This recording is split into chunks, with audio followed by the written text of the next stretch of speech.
ಮಾನ್ವಿ ಪಟ್ಟಣದ ಬಸವ ವೃತ್ತದಲ್ಲಿ ಎನ್ಎಸ್ ಬೋಸರಾಜು ಅಭಿಮಾನಿ ಬಳಗದ ವತಿಯಿಂದ ಮಾಜಿ ಸಚಿವರು ಹಾಗೂ ವಿಧಾನ ಪರಿಷತ್ ಸದಸ್ಯರಾದ ಎನ್ಎಸ್ ಬೋಸರಾಜು ಅವರನ್ನು ರಾಜ್ಯ ಸಚಿವ ಸಂಪುಟದಲ್ಲಿ ಮುಂದುವರೆಸಬೇಕು ಹಾಗೂ ರಾಯಚೂರು ಜಿಲ್ಲೆಯ ಉಸ್ತುವಾರಿ ಸಚಿವರನ್ನಾಗಿ ನೇಮಕ ಮಾಡಬೇಕೆಂದು ಒತ್ತಾಯಿಸಿ ಹಕ್ಕೊತ್ತಾಯ ಸಭೆ ನಡೆಯಿತು.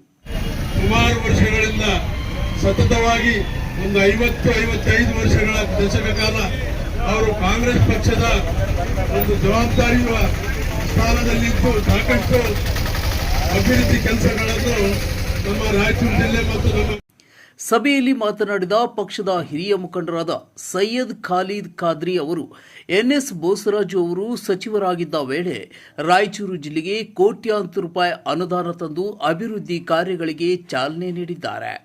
ಜಿಲ್ಲೆಯ ಅಭಿವೃದ್ಧಿಗಾಗಿ ಅವರ ಸೇವೆ ಮುಂದುವರಿಯಬೇಕೆಂದು ಒತ್ತಾಯಿಸಿದರು.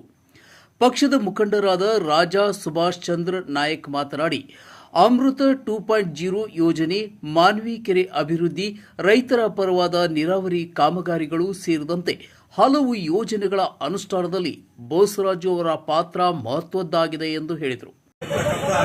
ಸನ್ಮಾನ್ಯ ಶ್ರೀ ಎನ್ಎಸ್ ಬೋಸರಾಜ್ ಸಾಹೇಬ್ ಅವರಿಗೆ ಈ ನೂತನ ಮಂತ್ರಿ ಮಂಡಲದಲ್ಲಿ ಮಂತ್ರಿ ಸ್ಥಾನವನ್ನು ಹಾಗೂ ನಮ್ಮ ರಾಯಚೂರು ಜಿಲ್ಲೆಯ ಉಸ್ತುವಾರಿಯನ್ನು ಕೊಡಬೇಕಂತೇಳಿ ಆಗ್ರಹಿಸಿ ಸಭೆಯಲ್ಲಿ ನೂರಾರು ಕಾಂಗ್ರೆಸ್ ಕಾರ್ಯಕರ್ತರು ಹಾಗೂ ಅಭಿಮಾನಿಗಳು ಭಾಗವಹಿಸಿ ತಮ್ಮ ಬೆಂಬಲ ವ್ಯಕ್ತಪಡಿಸಿದರು.